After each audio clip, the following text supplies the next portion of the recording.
What's up guys? Welcome back to my channel. So since malapit na ang eleksyon, naisipan kong gawin ang video na to. Nag-interview ako ng mga tao at tinanong ko sila kung ano ang mga masasabi nila sa mga Philippine presidential boys. Tara guys, panoorin natin.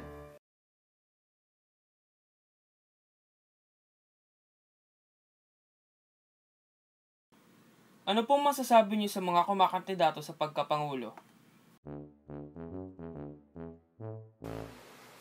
May cancer yan, di ba? Ba't iboto pa yan?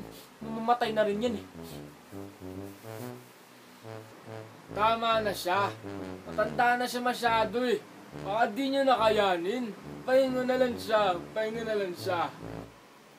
She's so talino, as in super duper talino. She's like, a lunatic.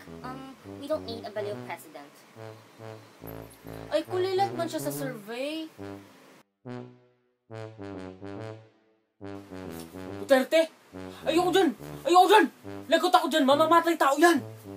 Magiging madugo daw pag siya naging presidente. Saka, kakampi ng NPA yan! He's so scary. He's gonna be like a dictator, di ba? Ay, dili! Walang galing sa mga babae yan. Mas bado pa bibig, mura ng mura. Paano na lang yung mga anak ko? Lagi nilang marinig yan. Magandang example ba yan sa mga kabataan? Diba? Ba't iboto yan? Nakakaputang na naman. Ay, ambot! Ipapit lang naman yan ng nakarang administrasyon eh. Utosan lang yan. Sunod-sunuran lang yan. Saka, hindi yan manalo. Alam niya yan eh. They say he's corrupt. I think he should just make benta na lang comics. Maybe bumenta pa siya there. Ay, dili na oy. Mandaya rin man yan. Nakita mo yung balotang gamit nila? Dilaw? Oh, tingnan mo. Bias yan, bias. Bago lang naman yan, magagawa yan.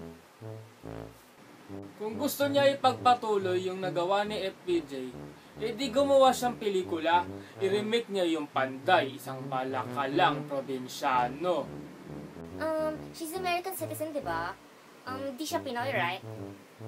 Trapo man yan. Dili ba porkit babae, iboto siya. Negro yan, negro! Negro! Kurap yan, kurap! Puro siya nagawa niya sa Makati. Naging vice presidente na siya, Makati pa rin! He's been the vice president. Ba't hindi niya ginawa noon yung mga pinapangako niya ngayon? Dapat i-disqualify man yan. Pareho lang sila ni Crispo.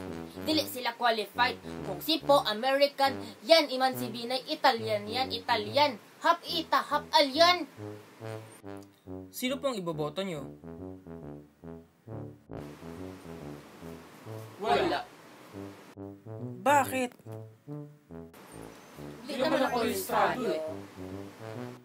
Ang dami niyong comment, di naman pala kayo botante. Eh, tinatanong mo ako eh. Ewan ko sa'yo, tanong ka ng tanong eh. I don't know to you. You just keep on asking questions and questions kasi. Ay, ambot sa imo, doy. Istorbo ka. Naglaba ako kanina, nag-interview ka dito. Fingers